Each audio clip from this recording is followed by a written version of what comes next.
Welcome back once again to Kevin Pollak's Chat Show. I am, as always, Chat Show, but everything else is different. This episode is sponsored by Cards Against Humanity. They asked us not to read an ad. Enjoy the show. But I will say this about Cards Against Humanity. I'm not reading an ad. Not breaking any rules. I fucking love the game. I'm not going to lie to you.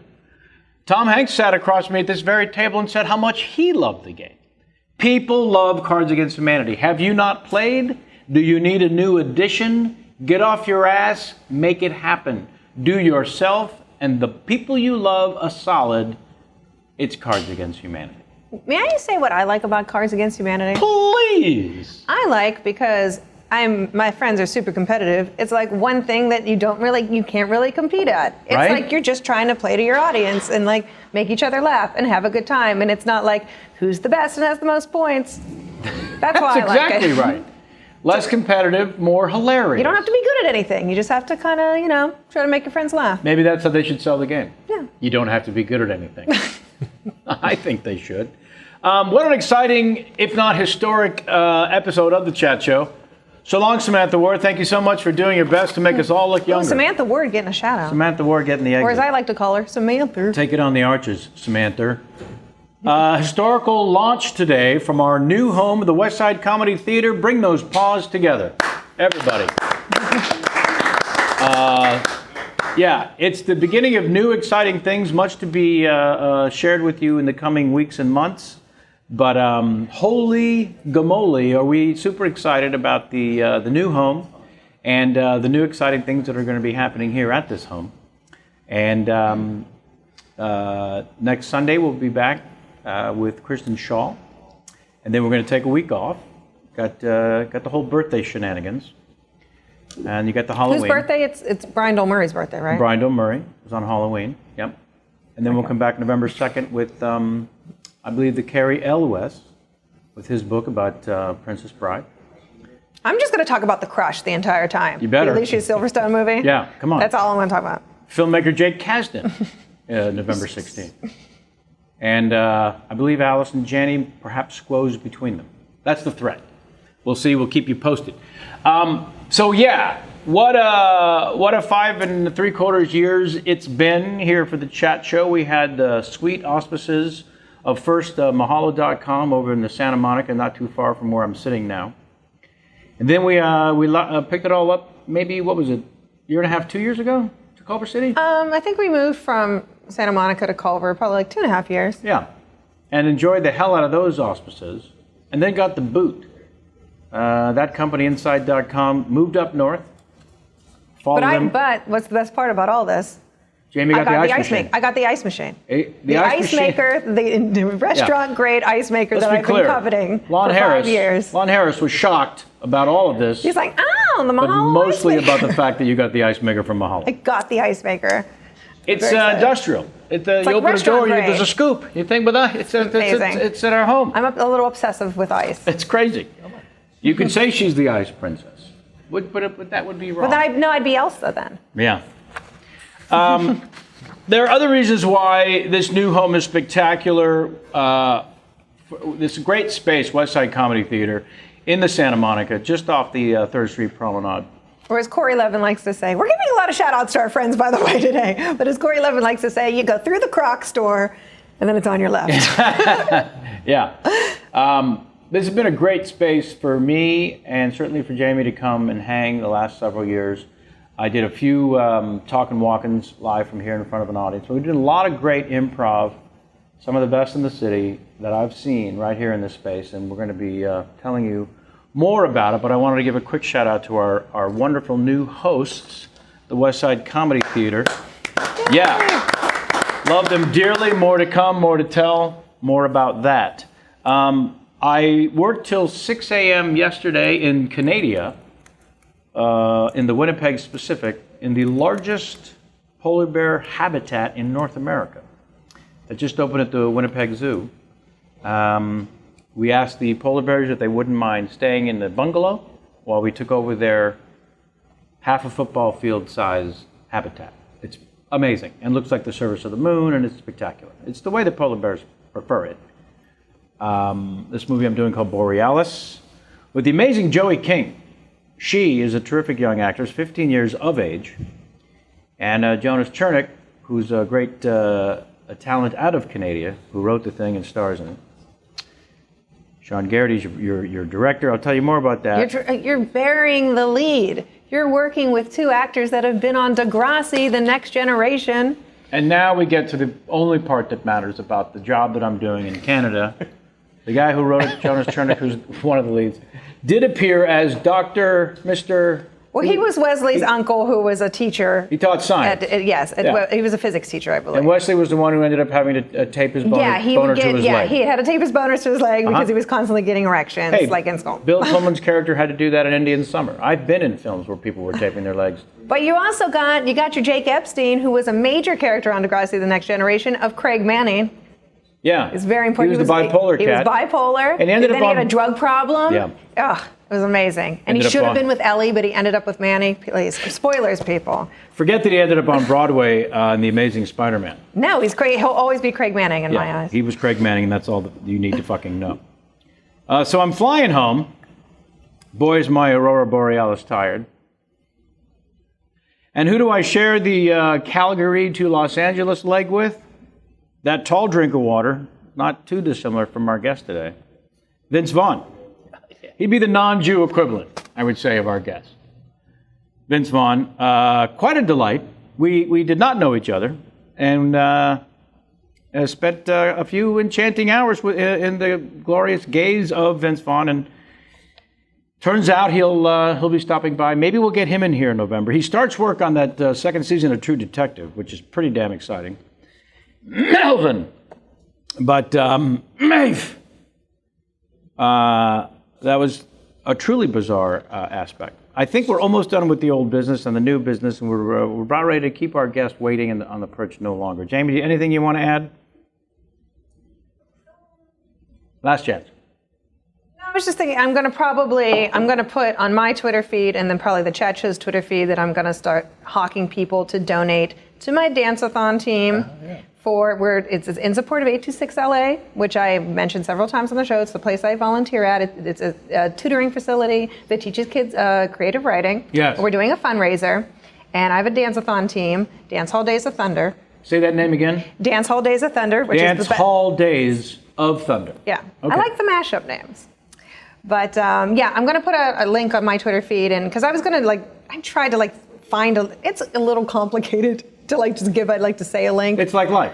Yeah, so I will put it out on the chat show Twitter. And the feed. date is the 25th. It's the 18th. It's this. It's a week from today. It's what are we talking from about? yesterday. A week from yesterday. Yeah, so I got to hawk people. All right. Well, this episode drops Tuesday. If you're getting this, the earliest you got it was Tuesday, the 15th.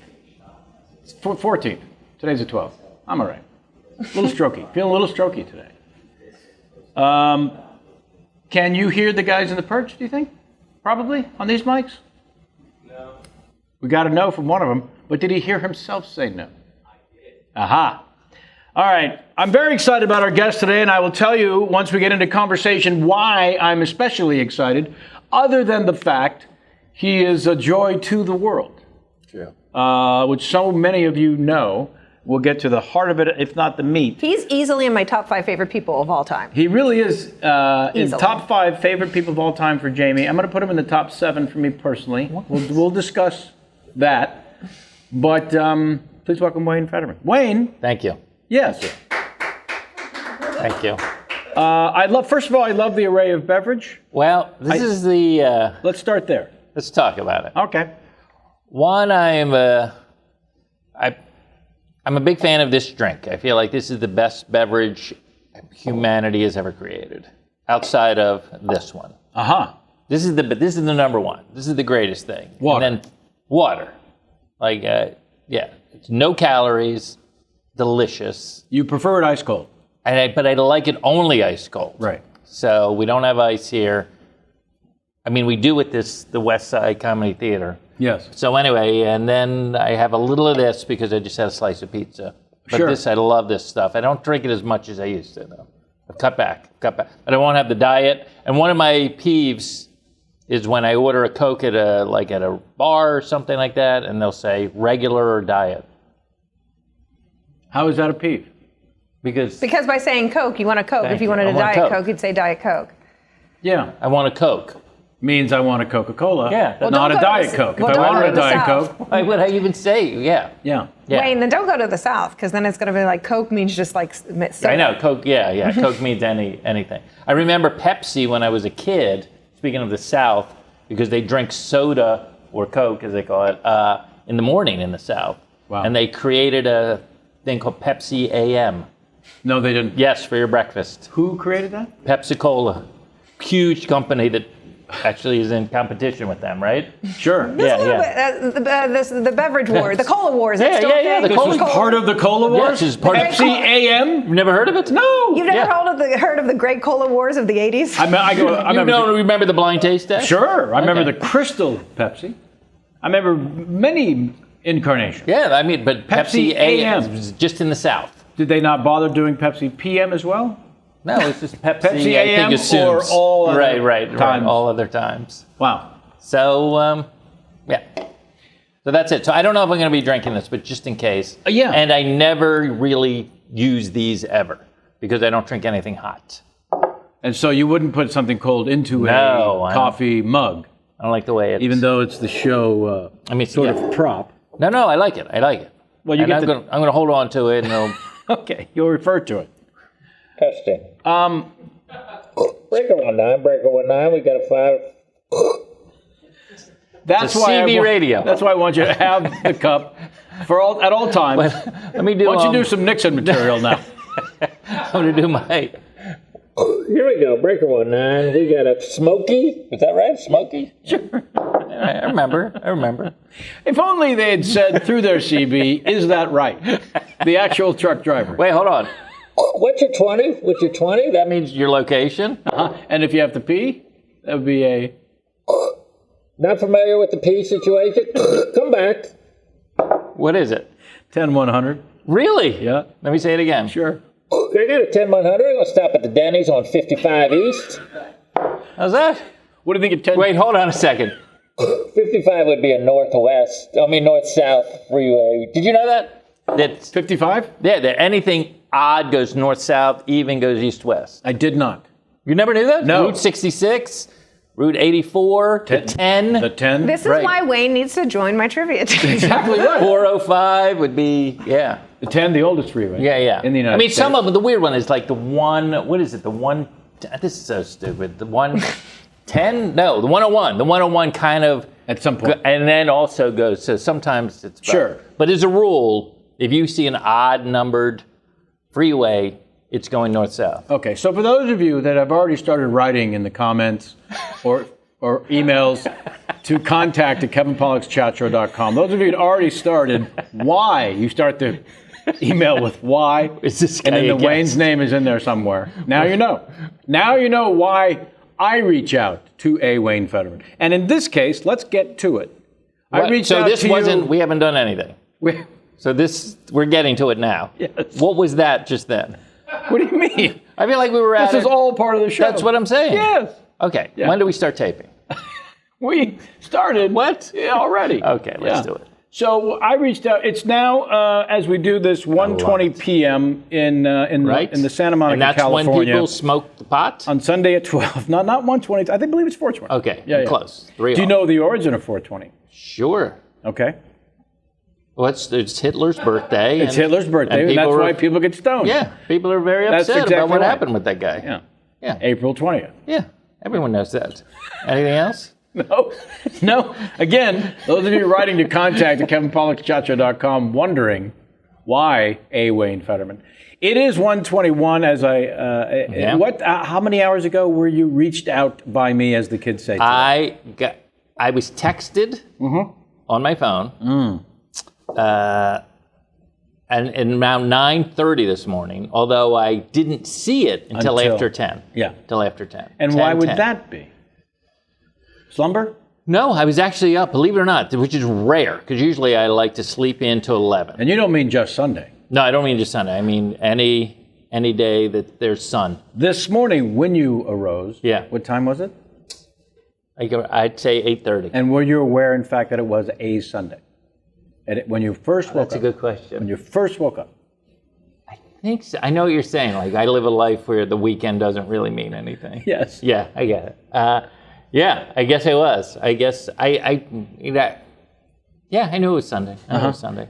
Are you familiar with the play 1,000 Clowns? Just by name.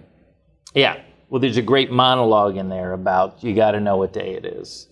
Talking about why this guy didn't want to work in the corporate world. Wow. And he's like, you got to know what day it is. Mark Balsam, who was the guy who starred in it? Jason Robards. Sure, there's an S. Is it a B? Robards. It's Robards. There's a B at the end of his name? No, it's D. There's a B in the middle. Robards. Robards. Oh, Jason Robards, yeah. I only know because we're friends with Sam, his son. Yeah. Oh, really? Yeah. So it's a really great little movie. Really great little movie. But anyway. You got to know what day it is. Okay. What do you think was the meaning behind that? Just that, like, you have to live your life full. Like, you got to know, oh, this is like Every day should embrace have it. As purpose. opposed to like, oh, there's another day I'm going to work. It doesn't mean it. This is Tuesday when, like, it doesn't matter. What was the first purpose you felt when you woke up this morning? Not knowing that it would be this. All right.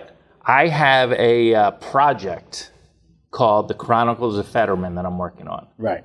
Which is a career retrospect of my stand-up. I've never released an album. Really? I don't know. Yeah. I don't think anybody knew that. Yeah, I bought albums of other people. Like I have the Jimmy Walker Dynamite comedy album. You damn well better. So I have that. I don't know why I'm wearing this jacket. I'm sweating now. But I thought it would look good. Let's look less good. I want you comfortable. I may take it off. I may take it off. Okay. So anyway, there's a problem. There's a huge problem. In the Federman Chronicles? Yes. That the audio is not up to snuff from the record company that wants to release this. They don't approve. Yeah, because this is vintage audio from the 80s. I have a joke from the 84 Olympics. Is there a joke about Pepsi AM? There's no joke about Pepsi AM. All right. That was a callback. Now we know. I know. That's what It's we a in good the comedy question. business It was like a to good refer to as a callback. But it would be, yes. That would be some. So it's like audio recordings from all the way through my career from basically 84 to 2014. Fair to say no one's done this before, as a collection. No, I mean, people have done it with Lenny Bruce, but no one's done it with me. Sure, okay. Right, but they are usually people just release a comedy album and that kind of That's thing. exactly right. Put on a few myself. Yeah, of course. CDs, I believe they were. Yeah, I know. Do they even know? Do I the don't kids think I even put know? out an I'm looking album. You never put out an Not album. myself. Yeah. I wish I had. So now I'm in this thing doing audio restoration. Does this in any way interest you? Of course it does. Okay. So there's been a kind of a revolution in audio restoration in the last few years. Really? Yeah. Like you really can de-hiss, We're hoping to de-hiss this show. de-hum,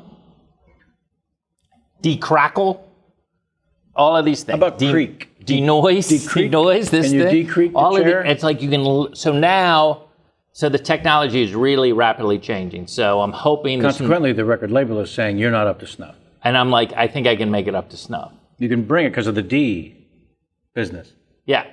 With all of that stuff. So We had an expert that helped us out, Declan, I want to say his name is, reducing sound issues. right, you used to be able to notch out EQ wise, but this is way more advanced. Oh no, than he's state really of the good? art. He's state of the art extraordinary. And if Declan. you need someone, I will give you his information. Okay, that might Declan Quinn. He works for Kevin Smith now a bunch on his Smodcast and other things. Yeah.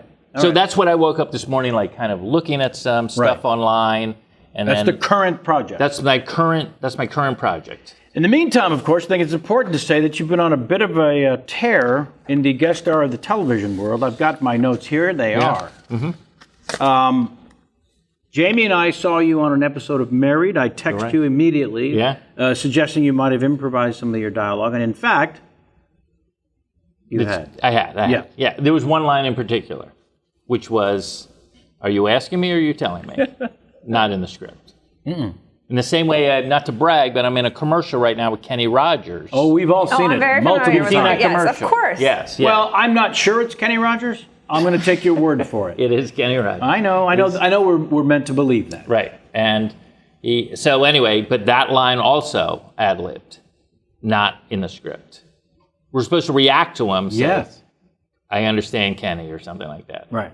But I said, we get the gist, I believe. What If I'm ultimately. not mistaken, I believe our own Kenny Chen was named after Kenny Rogers. Can you confirm or deny this? Dr. Chen? Yes. The Named answer after is Kenny yes. Rogers. Named after Kenny Middle Rogers. name was almost Rogers. Middle name was almost Rogers. Can I ask you a couple questions? Now, do you have a favorite Kenny Rogers tune? Yes. He's not Mike, so I will repeat what Kenny says. He said yes. Yes. He said yes. He has a favorite Kenny Rogers tune, and that title is? Big Lebowski.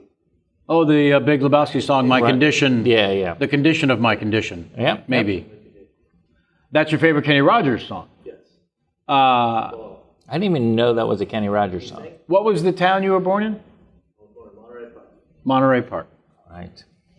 All right, we've got all the Dr. Chen info we can handle for right now. Yeah, I got it. I want to get back to this phone call that you received a text from me at 9:30 a.m. Yeah, so today. you get in text, I think, and the first text said, and I'm not even going to, this is off the top of my head. Even though I have the phone, I don't want to pull it out. Said, are you in LA? With right. one typo in it.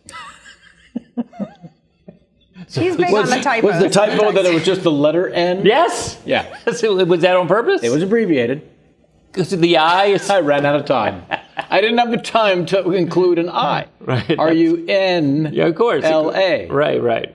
All right. Well, why wouldn't you put the R? That would have saved you 2 letters. I thought it was too pretentious.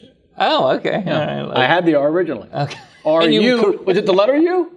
No, it was the word you, I had- R U, and then a little... Initially, I had the letter R, I the thought letter it was- U. I literally the thought... letter N. You know what I thought? Yeah. Stroke. I thought you were having a stroke while you were sending me. Are you in LA? Can you help me? Yeah. Because I Yeah. can't do that.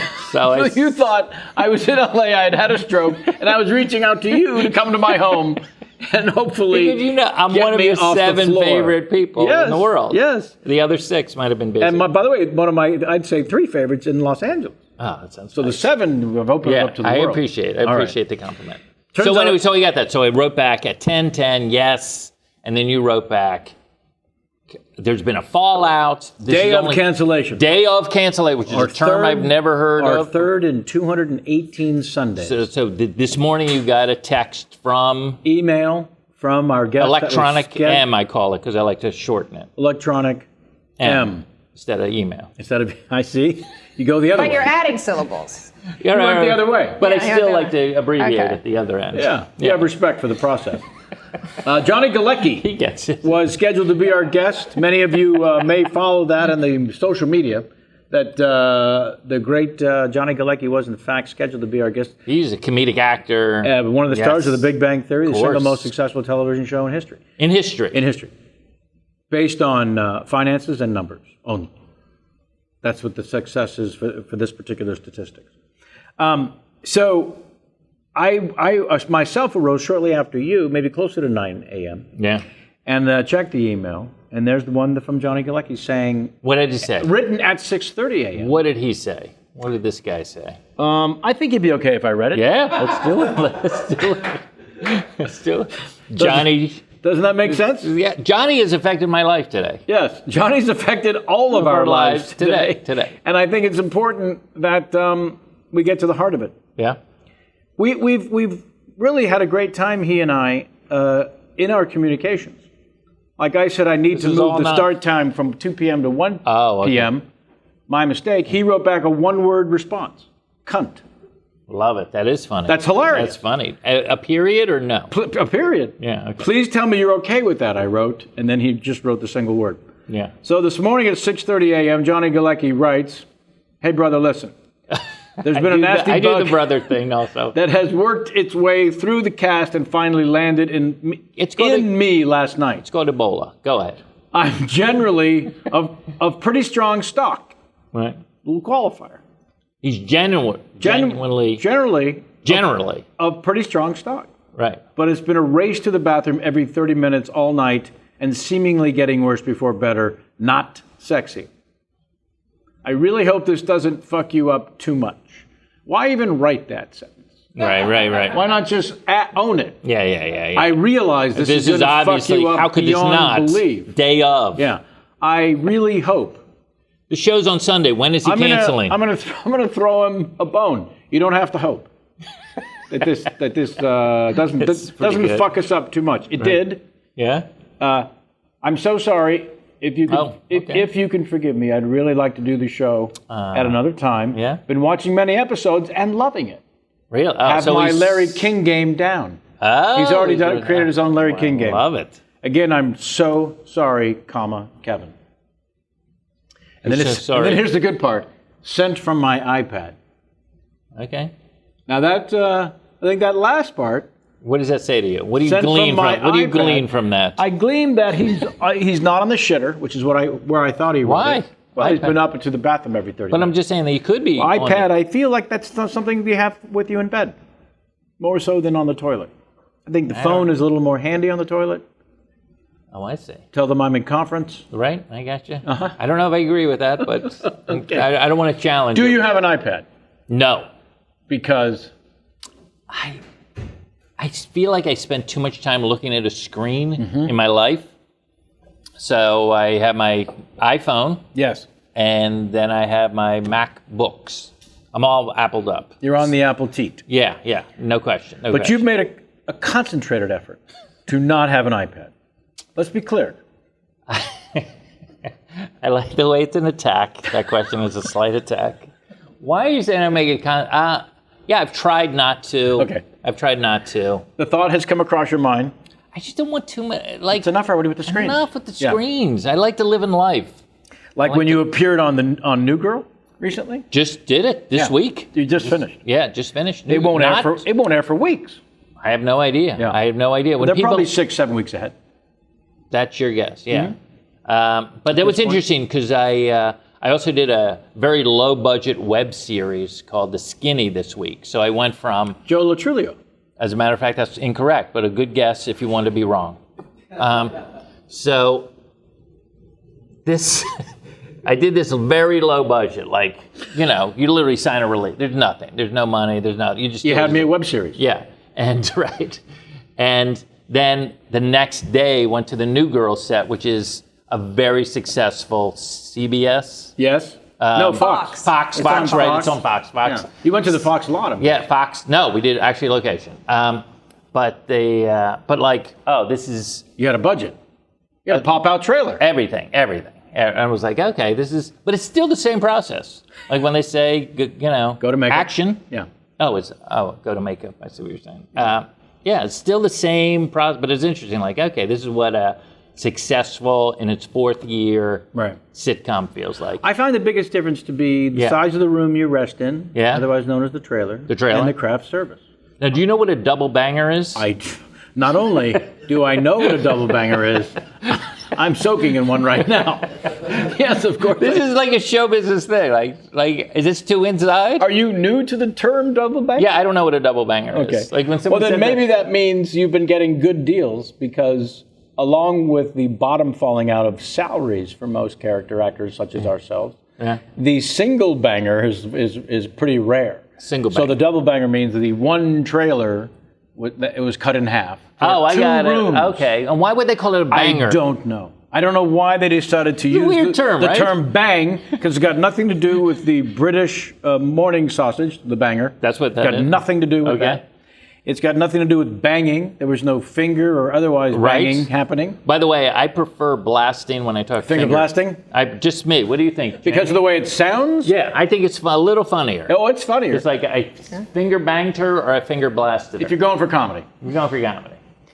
I like blasting. Blasting is a little more harsh. It's I crazy. like that it's a little more harsh. Why would you blast?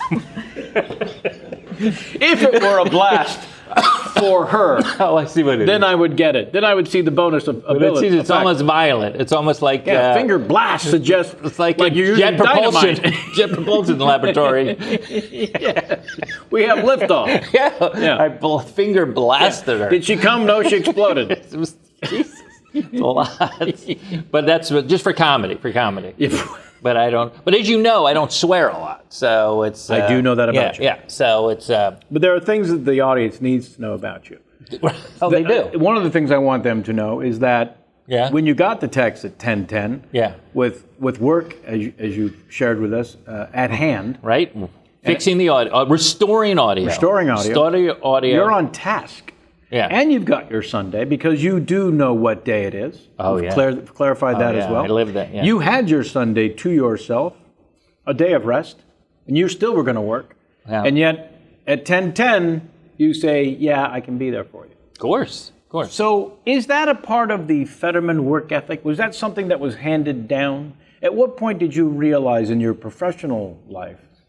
Is this a real question? This is a real question. Okay, I don't know. Because You're doing a character I now? got to be honest with you. I'm not only touched and wildly relieved Right. that my day of cancellation was concluding and having you on the show. Right. Wait, but- can I just interrupt? Jump right in. It's your day of cancellation as opposed to your day of cancellation, which is There's a hyphen between the word day and the word of. Okay, I'm just because those are two It's a slightly term. different. Yes, not of a day of atonement. Yes, That's not what we're looking for. this was our day of cancellation. Day of Cancellation. Okay, There's a hyphen. Yeah, let's be clear. Yeah. clarity is. It's I'm all only a about term, clarity. by the way, that I became aware of when Brian Singer, who I thought I was friendly with, was our first day of. He was the. Can I ask you? Also, now I know Brian Singer. Brian Singer, and that was Galecki. in our first year, I believe, of doing the show. I believe so, yes. About I 5 know years. Galecki, right? About is 5 our years ago. third. Joe Can I Galecki. guess the second one? Yes. Can you give me a hint? Okay. I mean, will. I'm just And not it going to be able to happened, guess. and then I was just thinking too that it happened twice in a row. Day of cancellation. Jamie will give you a hint from the world of cinema, and Jamie's going to be good at this. And take some time with this. Take some time with this, because you know who the guest was.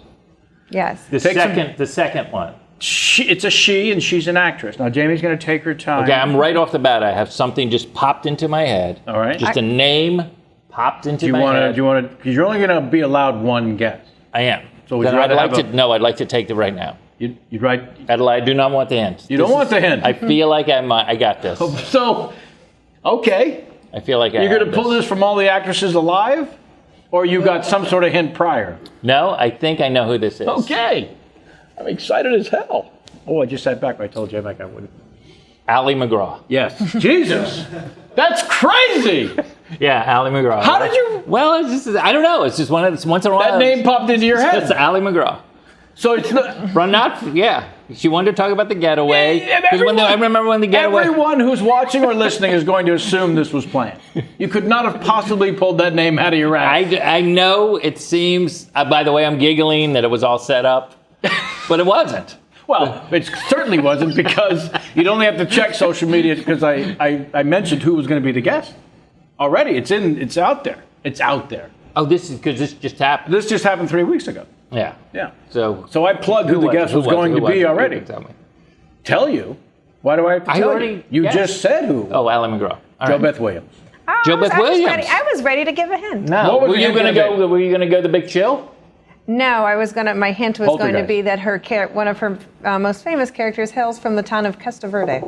From where? Cuesta Verde. Cuesta Verde. That's Yeah, a I wouldn't great know. I wouldn't know. That was the fictitious town where they build homes on top of the grave. Yeah. graves? They only Oh, moved and they only Poltergeist. moved the Oh, headstones. very They didn't good. move the bodies. Cuesta Verde. Cuesta Verde. Good. I That's may not be good on your trivia. One Jim. of the That's way topics better we're than gonna- anything. Well, we got pop culture covered. One of the topics we're going to go deep on, by the way, is your vast knowledge of cinema. Yeah. Last time I was utterly stumped. You posed a question about Best Actor.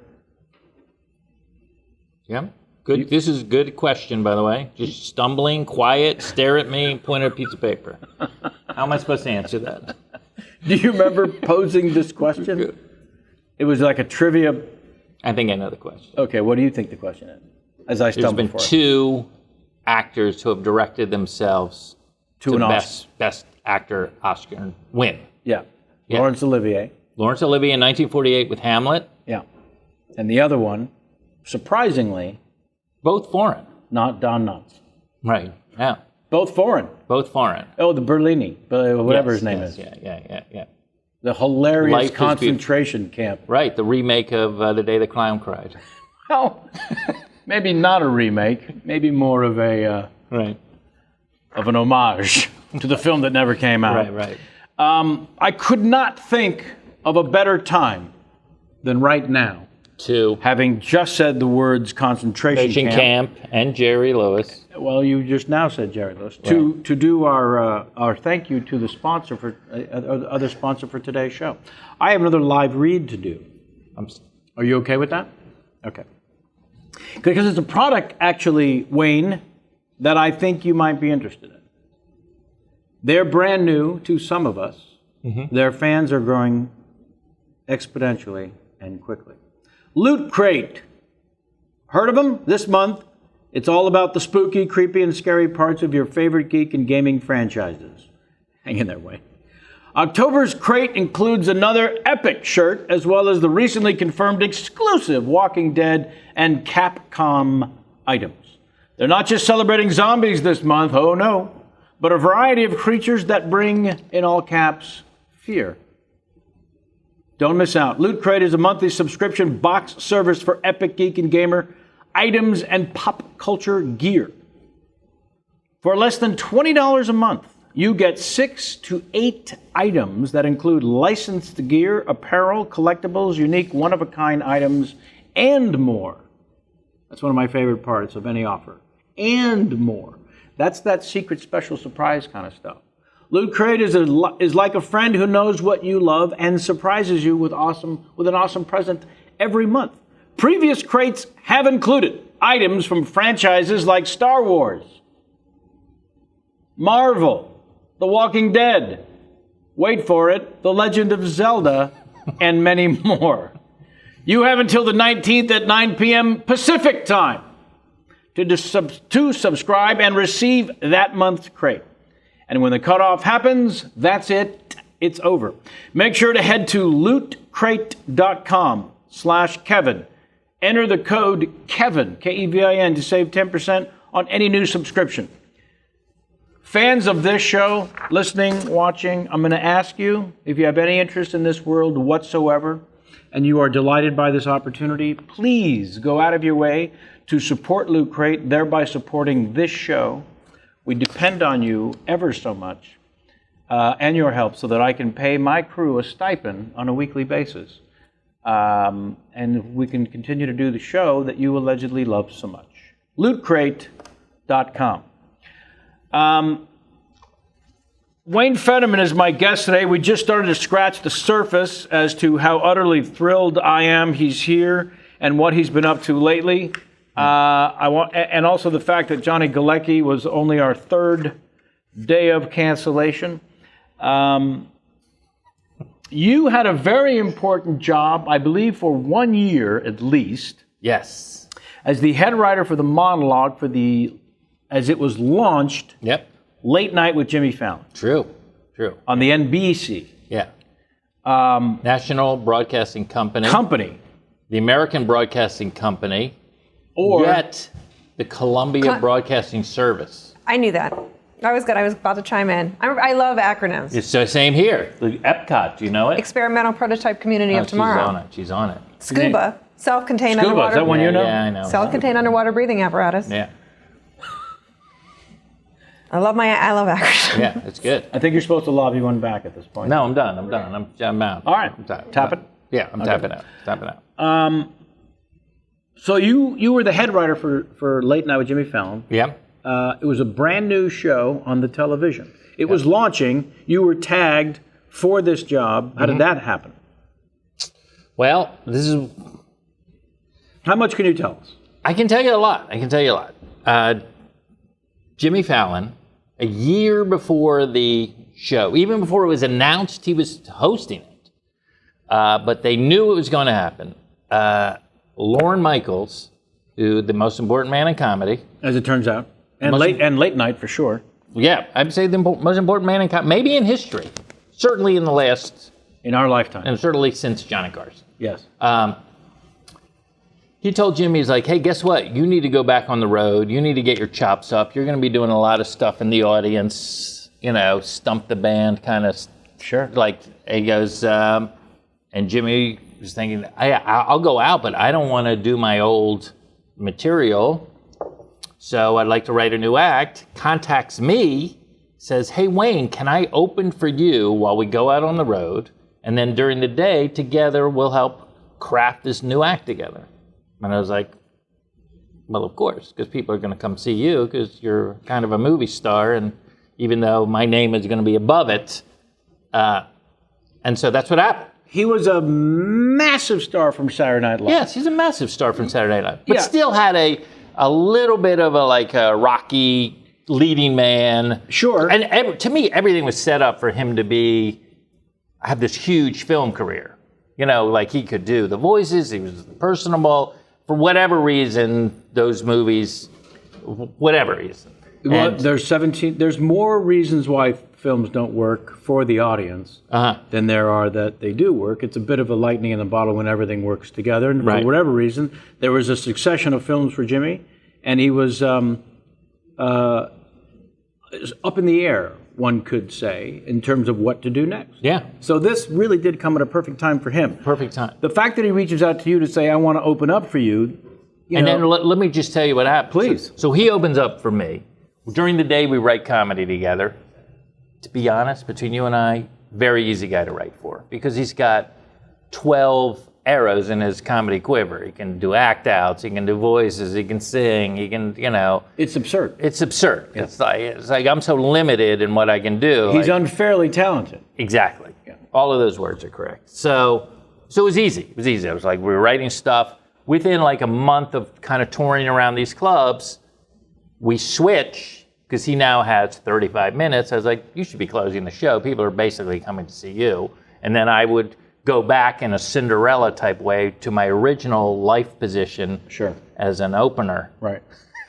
Well, let me ask the question everyone's Yeah. dying for at this point. Dying. Yes, I promise you, I can't be the only one who's wondering, when you first do the act the first month and he's opening for you with only, 10 minutes? Yeah.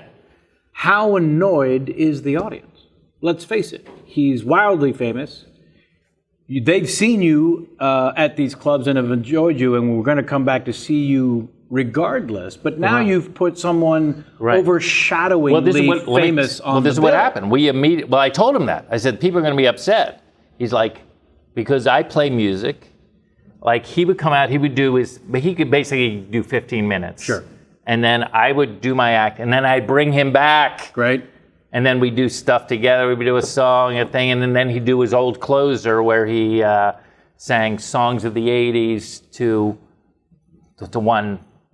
He would sing songs of the 80s, basically, that they all basically sounded the same. Mm-hmm. And so it did work out. Like we figured Michael McDonald sounds like... We figured that out pretty early. Okay. We figured that out pretty early, that was the way to do that. Right. Yeah, so in a way it was like, yeah. Okay. So after a month... So no one was pissed. You flipped the bill. And so then after, how many more months are you doing About shows together to continue working on the act? Couple? Yeah. I mean, it was like, he was prepping for the show. Sure. It was announced now there's all this buzz. And then one day he was like, Wayne, I love just hanging out with you. You're funny. Right. You know what a funny joke is. Right. Would you help me out as, writing on this show? And I was like, I'll give it a try. I'll do it for a year to get it off its feet, Yeah. So, and that's how it all started. And then was there a staff working with you, or people just emailing in jokes? No. We hired a whole... reported to an office? Yeah, right there in 30 Rock. Right. Which is a big... Have you ever seen that shot of the people on the... Ice? Eating lunch on the rail way above New York City? They were building 30 Rock. Yeah. A lot of people think that's the Empire State Building. No. It's not at all. No. So, but here's a little piece of information I learned when I was there. She's not paying attention. Please. That they built 30 Rock, and they built these radio studios, and it was built in 1932. And they used to call those radio studios Radio City. Uh-oh. And then later, when they built the live theater across the street, that's like, well, we'll just call it Radio City Music Hall. I don't think a lot of people know that. Right. That's pretty fantastic. Yeah. I did not know that. Yeah, in the same way we have Television City over here at CBS, right? Yeah. They called that Radio City. Very nice. Yeah, okay. So you go in every day for a year. I go in every day for a year and try to cobble out this monologue. Yeah, with the other writers, and we worked on it, and it was a fun, challenging job. But my favorite part was the launch. Yeah. Just no one knows how this is going to go. Yeah. Let's try this. And it's at a historic studio. I'm into, everyone is into, this is where Johnny Carson did his Tonight Show. I was into that. That's exciting. But to me, what was more exciting was this is where Milton Berle did the Texaco Star Theater starting in 1948 from that little Studio 6B, which was what basically launched primetime television. Yes. He was called Mr. Television. Utterly launched from that same studio. Yeah, so I was just thrilled, and then ultimately he let me do stand-up on it, and I would do little sketches, so it was thrilling. When you heard that first show, Robert De Niro was going to be the first guest, did everyone just assume it would purposely be a disaster because De Niro is arguably one of the worst interviews ever? Or was there... Well, first of all, there was 3 guests on the first thing. It wasn't just it. Sure. It was also... And those other 2 guests are... what is the guy's name who does Brown Eyed Girl? Jackson Brown? No. Oh, wait. Brown Eyed Girl. Oh, my God. Van Morrison? Van Morrison was on that show. Van Morrison, was on that show. And Justin Timberlake. So it wasn't just De Niro. Justin Timberlake did a sit-down interview. Yes. But I'm not wrong in remembering... That Jimmy Sweat. That Jimmy Sweat, almost as much as Albert Brooks and Broadcast News, but more importantly, it seemed to be designed to be... awkward. A joke in itself. I don't think so. Which was, it's only going to get better. Oh, I see. I'm going to make the single most difficult interview of a famous person, my very first one, so that... And I'm winking at the audience. It won't get worse than this. Oh, no, I don't think that was the strategy. I think they were thrilled to have De Niro. Now, why could you not be? Yeah. And sure. they were hoping that it was going to somehow be a conversation. Yeah, I mean, looking back, it seems like it's probably not the greatest. But and then De Niro keeps coming back. He has like a recurring role on it and the Tonight Show now also. Yeah. So I think it worked out. I think it worked out pretty well. There's no question it worked out. So now, what subject matters when you're... There's no question it worked out. Come on. Really? No, I'm telling you, it worked out. Yeah, come on. Stop even making it a debate at this point. I'm telling you. I'm saying it worked the out. whole thing worked out for Jimmy Fallon. Yeah. So during your first year... Yeah. What is a story that comes down the pike? Because you have to write a certain amount of topical stuff. Right. That's what an opening monologue traditionally is and has been and continues to be on that show. Right.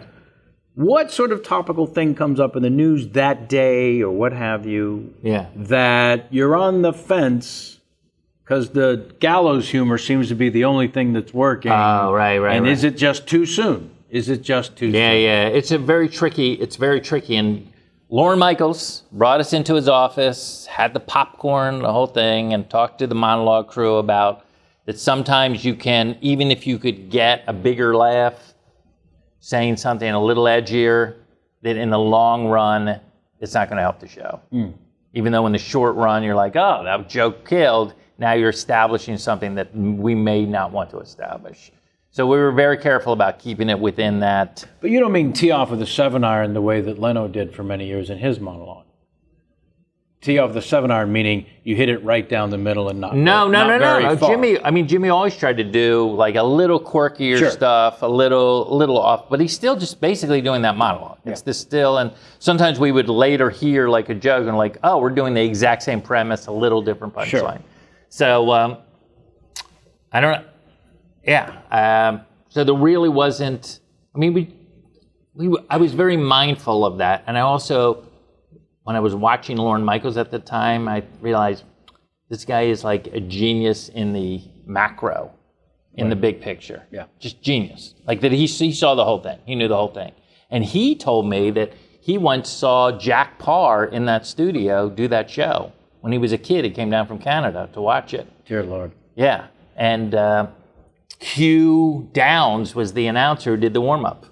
Whoa. I know. I know a lot of people out there love Hugh Downs stories, so that's my one. Yeah, I was counting on it. It was in the notes, and I thank you. Yeah, you're welcome. But here's the thing. When we were doing stand-up, when we started out, Jimmy and I, and we would like carpool down to the Irvine Improv. By the end of me on that show, myself on that show, Jimmy and we would still go out and tour, and I would open up for him, private jet at a Teterboro airport. You're saying it changed a little. I'm saying it slightly changed a little bit. It literally went from the... I'm glad you mentioned the private jet part because Just think about it. Yeah. Oh, yeah. I had never done private jet There's nothing- comedy show. Sure. Like, hey, we have a show in Washington. We'll be back tonight. Yeah. Yeah. Oh, what time are we going to leave? I don't know. Let's ask the pilot. He's sitting right next to you, drinking coffee. When are we going to go? Whenever you're ready. All right, let's go. Let's go. Do you want me to carry your stuff? It's a little bit like hanging out with Elvis. Yeah. I've never had anything like that. It was one of the things actually that struck me about Jerry Seinfeld's documentary called Comedian. Yeah. Where the premise, as I recall, is just him going on burning his whole act and saying, "I'm never doing any of that material again. Yeah. I now have to set out to write a whole new act. And I'm going to document." So much so that his last stand-up special was, "I'm telling you for the last time." I'm telling you for the last time. Very good point. So he goes out on tour to try to put together this new act, and he's doing so from a private jet. Yeah, you're saying it's not the same. And I, at that nanosecond, thought, I'm sorry.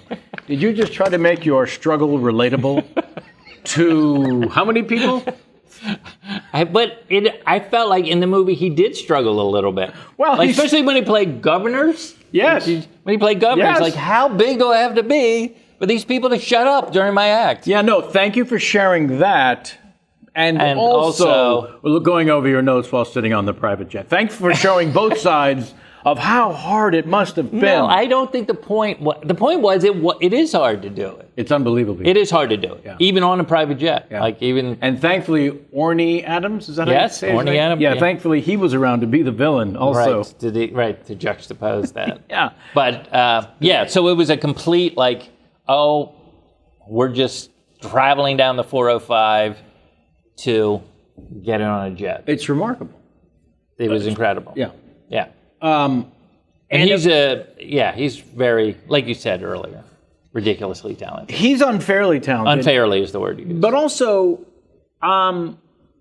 in the small amount of time I've spent with him, he was kind enough to be in the documentary that you're in as well, that I directed, called Misery Loves Comedy. And what is that about? What is that about? The premise is the comedians love misery. You have to be miserable to be funny. That's the thesis. Oh, okay. But here's the thing, and I think I've remarked on this, but when we got to interview him, it was in the conference room where he was doing his late night with Jimmy Fallon. And he had just finished shooting 2 shows back to back. Not one episode, but he was banking a second one. Yep. As one, I imagine, often does on a Thursday to maybe avoid working Friday. Historically, those shows do that, from what I've been told. He had just finished doing 2 shows back to back, and then sat down with us for what ended up being close to 90 minutes. 90 minutes? Yes. How much of that made your final? As much as possible. No, it's not possible. No. He's all throughout it. He is.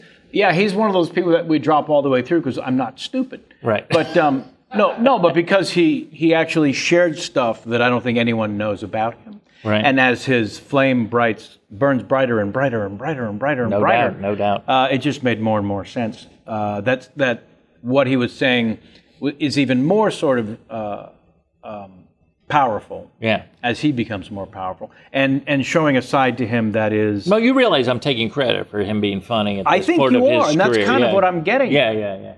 He didn't have an act, wouldn't still have an act. Without the genius of Wayne Federman. It's kind of why I brought it up. And as we discussed beforehand, it's a little better coming from me. Right, than if I had just said that, yeah. I think.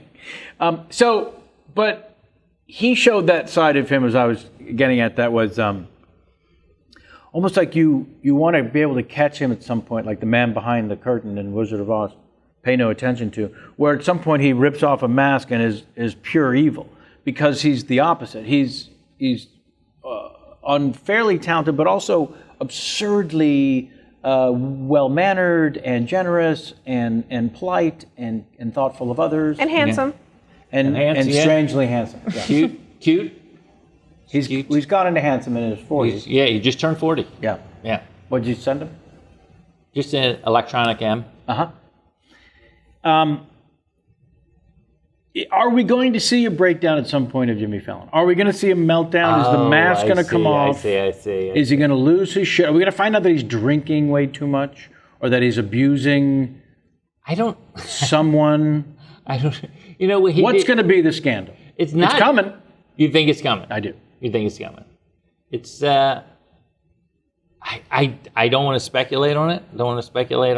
But I don't want you to speculate on I it. don't want to speculate on it. No. I don't know. It's remarkable, though, how kind of wonderful. Because here's the thing. Good things should happen to good people. They rarely do. Right. Nice to see the nice guys win is a term because they rarely do. It's the exception. And so here we have, thankfully, the exception to the rule. I love that he's in the doc. Yeah. I also love, one of the things I was talking to the Vince Vaughn on the flight home yesterday, one of the things we start to really get into is the fact that Letterman's leaving in January and it's the end of another era. Yeah.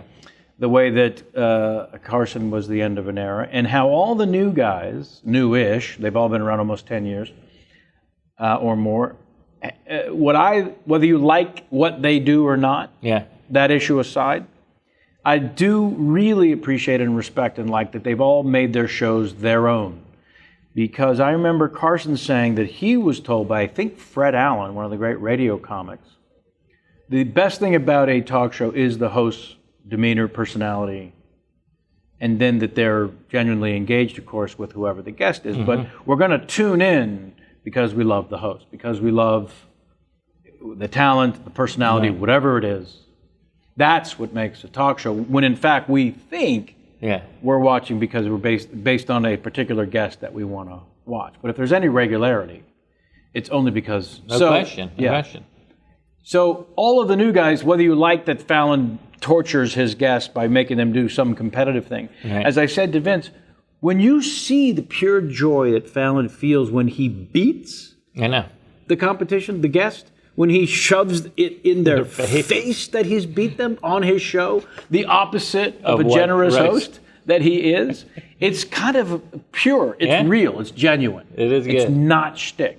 So whether you like that he does that or not, to me, I'm able to get above it with the honesty of it and how he's made it his own. That's what entertains him and makes him happy. It's beautiful. It's beautiful to watch. Yeah. It's beautiful to watch. Yeah. How difficult was it to then leave after doing that for a year? Well, I'm not great at getting up every morning at 7 o'clock and then writing jokes at the thing. So it's just I was shocked to hear 8:30 about today. Yeah. Like, so it was a little bit of a Groundhog Day job. Yeah. And so I told them I would do a year, and then after a year, they were like, I think we got it. Was there a part of you that was enjoying it so much that... Well, I loved having the job more than doing the job. Does that make any sense? Of course it does. Because you speak English. All of those words you understood, right? It is an odd question. Does that make sense?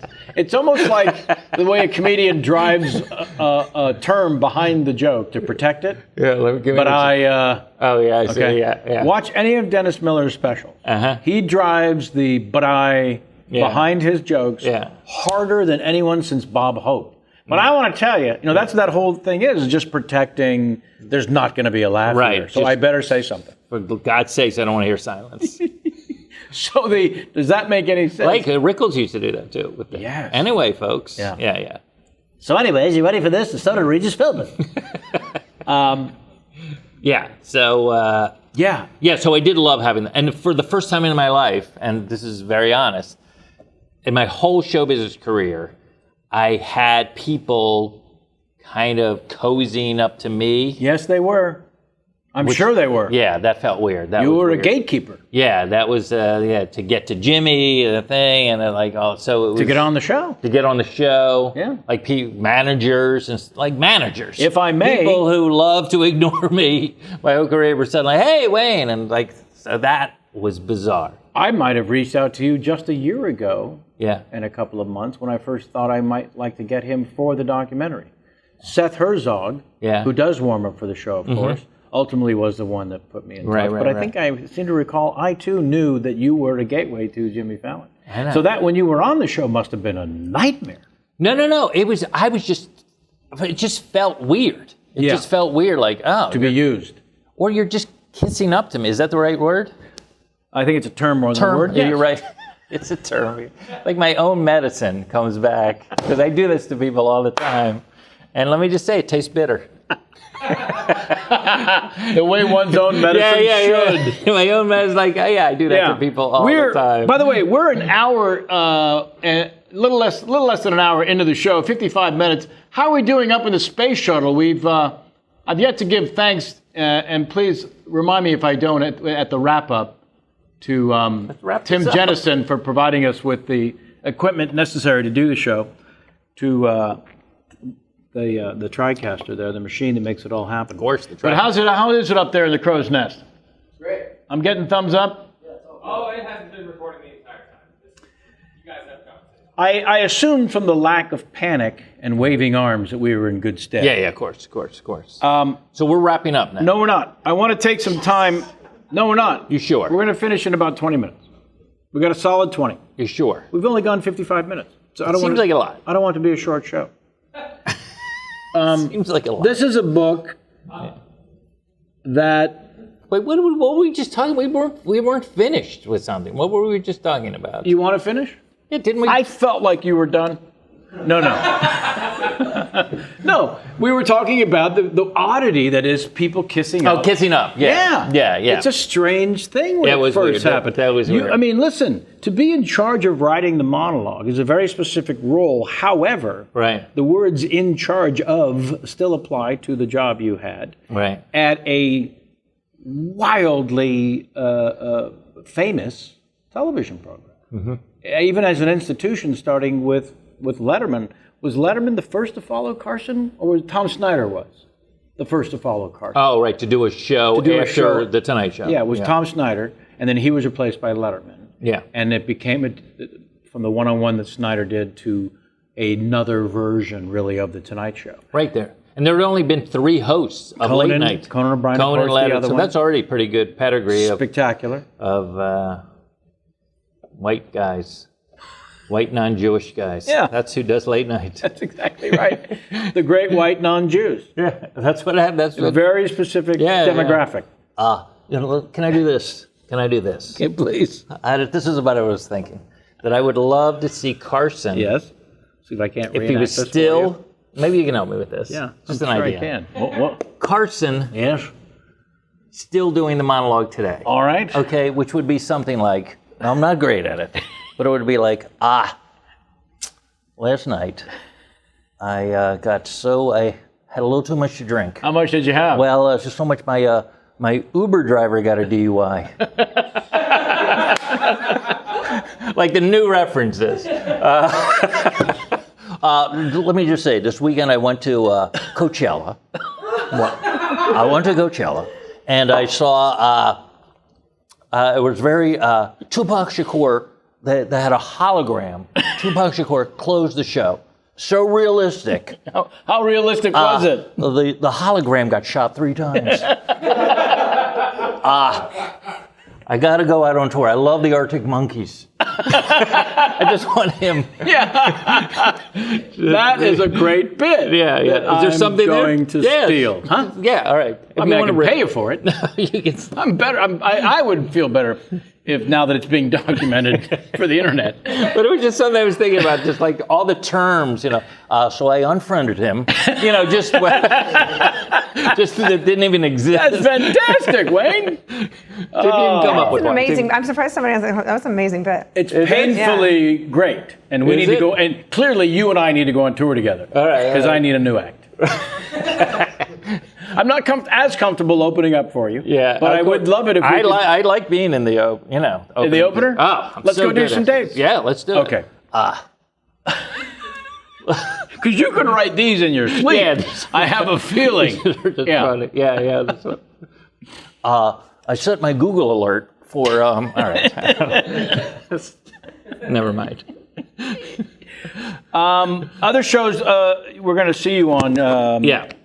Hello, Ladies. Hello, Ladies. The show, which is canceled. Stephen Merchant. That show is canceled. Was he on your show yet? He's brilliant. He's been on the chat show, and he's in the documentary as well. Oh, he is. Okay. Sharing serious insights, incredible ones, in fact. I like to show Hello, Ladies a whole bunch. Fuck HBO for not understanding there's an audience there. I don't know. They're doing one more special episode. Yes, they are.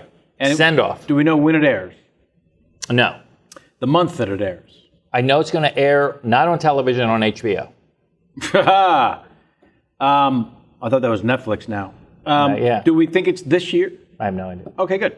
Check, do the search, find out on It'll your be own. a big thing. It'll be a big. It'll be a big thing. Final episode of Hello Ladies. Then you jump over to Showtime for Shameless. Shameless. William which H. Macy, who oddly also in the documentary. is he? Yes. You know what I call him? Please. William Hamasi. How did he take That's how I do it. How did he take that? He thought it was cute. Yeah. I thought it was cute. That's what he gave you? That's cute? No, he didn't say anything, but I could see the twinkle. He smiled. He smiled like William Hamasi. It's nice to meet you. Although everyone called him Bill on the set, so it didn't really. It kind of undercut. Yeah. You notice I don't say on set. I always say on the set. That's one of those little things that bothers me about show business. That it takes words away? Yeah, like, Why? why? Did we get in the elevator? No, we get in the elevator. Let's get in car and drive road. No. Why is suddenly on the set? Why is that the one? You're reminding me of one of my pet peeves. What is the here? Do you want to come with? Yeah. Didn't care for that term. How lazy are you? Do you mean with you? Or you say, do I want to come with? Right. With Thomas, who's around the corner? I'll go with him. Yeah. Just the open-ended. I'm calling you, I'll be on set. And they also do it in radio quite a bit. I'll be on radio. We're on air. No, in studio. In studio guest. In studio today. Not in the studio? Nope. Why not? Because that would be correct English. Yeah. Did the sign that lit up say on air or on the air? Oh, I see. I think it might be on the air. I don't know. Here's I'm not hoping. sure. Oh, that's... I love your pet peeves. It's one of the things I think those of us that love the Federman love about you. I love It's not every- curmudgeon. Yeah. I love It's not. every I come little from love. I idiosyncrasy. come from love. Yeah. I come from a little place called love. I love every little idiosyncrasy that makes up. But I do like also that, again, what I was saying about the new guard on the late night, Yeah. making those shows their own, being true to their own personality, which is what makes a great host. Right. The very things about you that may drive other people insane that we love. Right. Is that you're being true to yourself. And at some point, that's just a freedom. Did you find that freedom early on as a stand-up? No. Because it really is a freedom to be Yeah. able to speak your mind. I agree. And not worry that people might think you're a weirdo. Yeah. It was a long process because we Right. talked about this once before. I had a lot of stage fright. Yeah, you that did. took me years to kind of. You deal hid with. behind an accordion at one point and a ukulele. By accordion, you mean what? Emotional accordion? You didn't do this? No. No squeeze box? It was just this? No, I did. You did a I did ukulele? a slinky. Slinky? I did the slinky. I think you had a... I was a ventriloquist. You had a for little- ventriloquist act. Yeah, but that was in high school. I actually took him to the prom. It's totally true. It's totally true. You buried the lead, my friend. Yeah. You didn't want to start this interview with something that I mean, might I had a date and took pique our curiosity. And took oh, it just got better. He also had a date. I had a date. Stacy so and Buford both went to the prom with me. And which one of you... Buford scored. No, yeah. Well, Stacy was her name? Yeah. And you'd been dating for a while? A little bit, yeah. I mean, So she was quite comfortable with Buford. she knew about Buford. She knew that I spoke to him. She knew that Did she know that you would speak to her in Buford's voice during the prom date? And did you go back and forth with you speaking as yourself and you and speaking as Buford in front of her? First of all, it's not one of those where I do the Buford voice in her ear while we're making out or anything like that. What was the Buford voice? The Buford is the classic. Was it? Yeah, it's the what you would do in ventriloquism. Here's a little lesson in ventriloquism. Lessons in ventriloquism. Boop. You would lower your voice a little bit. Your own real Yeah, it's my speaking own real voice a little bit. So it'd be lower here, so there's more of a gap. disparaging. And then the higher. 1, 2, 3, 4. 1, 2, 3, 4. Hello. That was the voice. Why are you laughing? That was my childhood. I've rarely been this happy. Ever. That is how you did it. And then you would manipulate the thing, puppet. Is that the what dummy, you would the dummy. do? You would manipulate. It's called a figure. It's called a figure. We called them dummies at the Yeah, time. well, you No, were I was true. quoting Sam Levine for Really? You were Freezing. old school. Yeah, I was old school. And If Sam was here, he would be like, it's called a figure. Juro Novelty was the name of the company that made it. And started in a way launched my career in high school. Well, and are you saying you're attributing it to the fact that you had real stage fright? Oh, that I did ventriloquism? Yeah, because you're not out there on your own. Yes, it first was of all. definitely. I mean, definitely that was part of it. In the same way, and I do feel like there's what's the word for it? Like a correlation between magicians and ventriloquists. I feel like they're from the same kind of geeky school of like Carson. Yeah. And you know who started out as a ventriloquist? Carson did ventriloquism as well as Howard Stern. If you're familiar, he's a radio guy. Wow. Yeah. Did you just refer to Howard Stern as the radio guy? The radio guy, yeah. Because I wasn't sure which. Yeah, the radio. Howard Radio Stern. happens in that direction. Yeah, the radio guy. The radio guy. Well, that's technically hitchhiking. west, but all right. Or is he hitchhiking? I don't know. And so I learned how to do ventriloquism. Yeah. And I do feel like it is something to hide behind. Because I think I was a little too scared to do just straight stand-up at a talent show or something like that. And we talked about this before, that like stand-up wasn't like as everywhere as omnipresent. It was the opposite. Yeah, we had to hear it on record. There were only a dozen at most that you would even see on television, Right. and collect their names like baseball cards. Yeah. So I want to talk, if I may. I know you don't like switching gears. I don't like switching gears. I know you like to stay on topic. I don't like switching gears. But You this have to book- keep pedaling. But this book that you wrote, You can't switch gears unless you're pedaling. You that's been realize out that, there. right? I realize it. You know what I'm because talking I'm a about. 10-speed old school Yeah, kind you of cannot guy. switch gears without You pedaling. got to keep pedaling. Do you remember You the got kind to of... know what day it is, and you got to keep pedaling. Thank you for the callback. Do you remember the kind of bike that had like... Go backwards? The foot brakes? Those Sure. are called back pedal brakes, like a beach cruiser. They still No, exist. not a beach cruiser. I thought a beach cruiser doesn't have brakes. No, you do the back pedal to brake. Is that what you're talking about? And then you just... Yeah. But It's the weird called a thing back- is, some skid. Yeah, I use one of the bits that's on Chronicles of Federman is that if your feet are at 12 and 6, you can't brake. You have No. to sort of pedal into the person you Yeah. want to hit and then brake. Yeah, Because you have true. to have to be at 6 and 9. That's one of the classic bits we can look forward to. To the special Federman. thing. I'm cleaning up the audio right now. What's the name of this? Chronicles of Federman. Chronicles of Federman. Federman. The whole, yeah. You've brought back the use of the word chronicle, and I appreciate that. Thanks. Yeah, I have the whole. I do the whole. You know, I'd have a whole bike routine. Would you rather talk about the book for 7 minutes or the annual International Wayne Federman Film Festival? Oh, I think I'd rather talk about the festival, but this is just a book I wrote about. Do you need to be a basketball fan in general to read this book? You don't, but you do need to know what basketball is. You need to know what it is? That it's a sport where you- people shoot a ball into a hoop. What is the that one... you wear shorts. What is the one life non-sport takeaway in the big picture? Pete Marabou. All right, this is from reading this is book. a Shakespearean book. Shakespearean tale? It's a Shakespearean tale in that it's in. It's called... It rhymes. For those of you just It's listening... a one long sonnet. that don't realize I've been holding this up for 9 minutes. Pete Maravich, the authorized biography of Pistol Pete. Right. This was a phenomenal basketball player. Let me just do a quick. Go. He spent his whole childhood. Stop. That's it.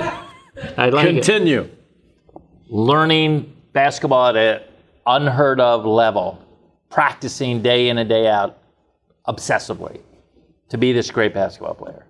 Gets to the pros, becomes a great college basketball player, still holds the records for most points scored, 44 points a game.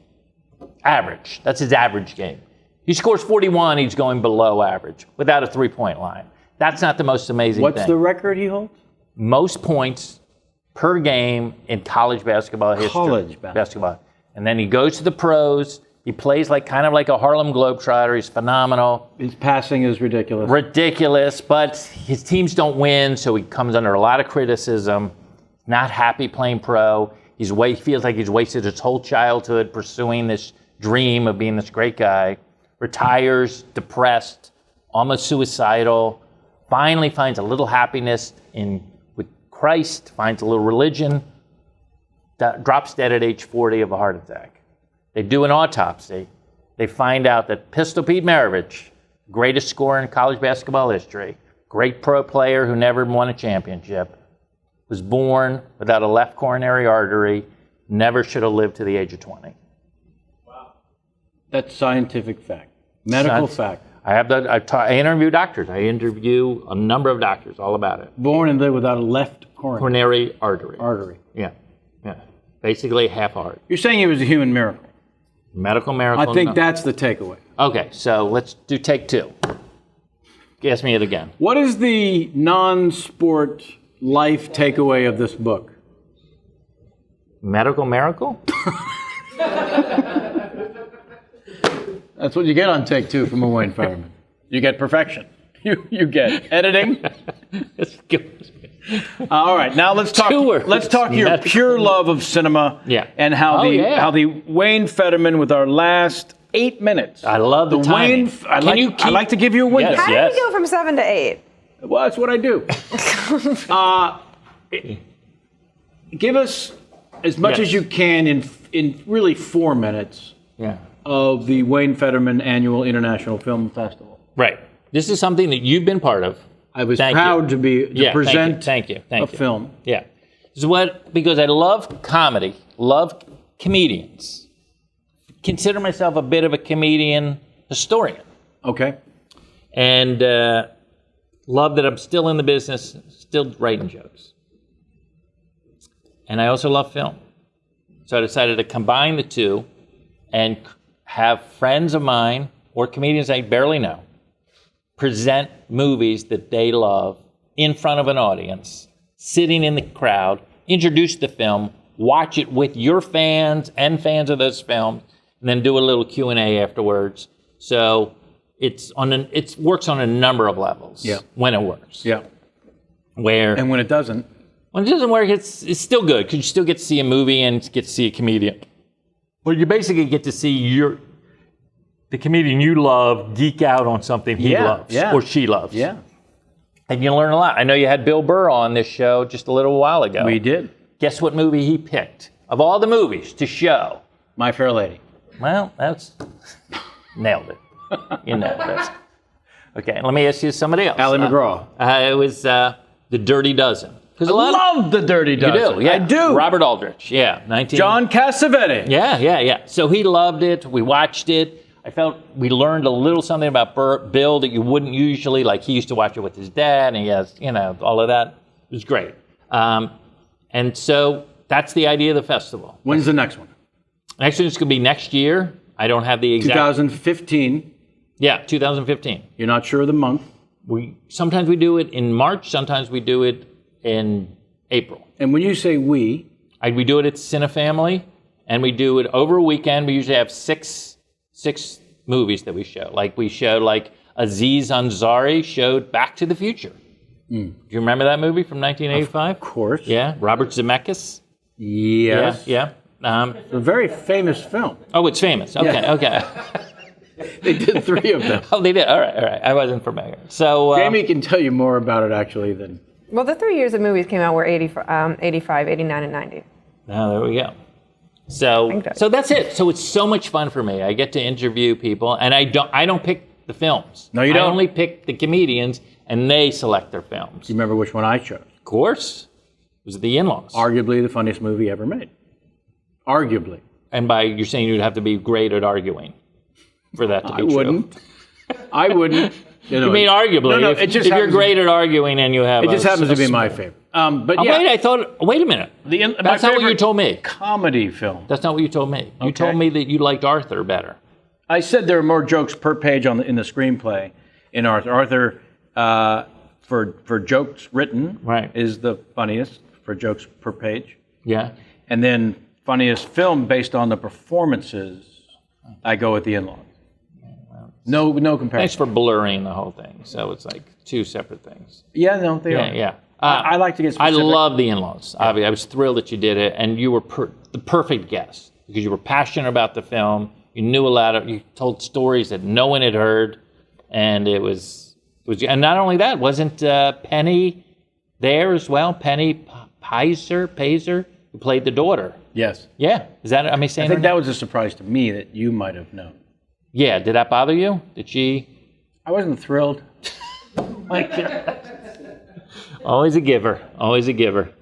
So nice. So nice that you could share.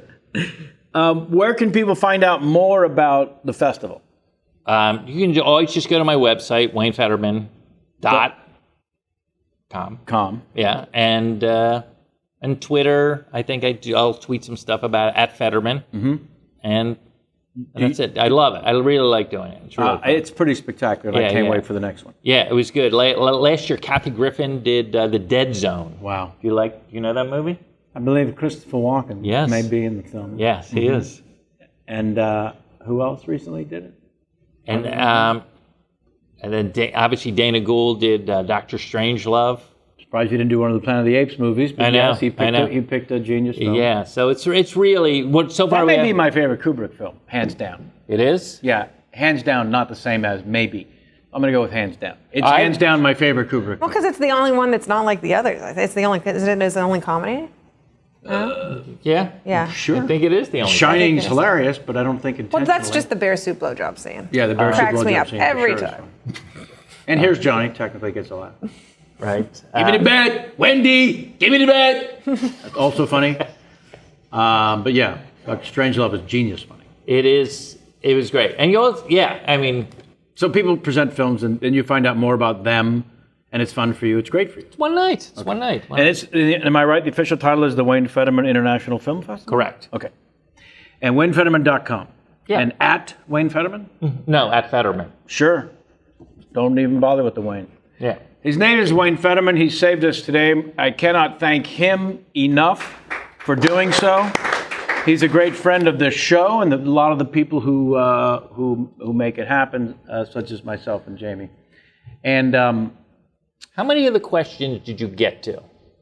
Of yours? Yeah, not many. Because right? all I had prepared was Johnny Galecki's question. Oh, really? Was that it? Then we did it. We nailed it. Yes. Okay, we're out. No, you get to sit there uncomfortably for 90 seconds while they wrap this up. What's that? Larry King? Yes. Are you up for a Larry King game? I'll just do it real quick. Can I just do the reference? Can I just do the minimal? I'm going to do it again. Home of America's oldest 4th of July parade, Bristol, Rhode Island. You're on the air.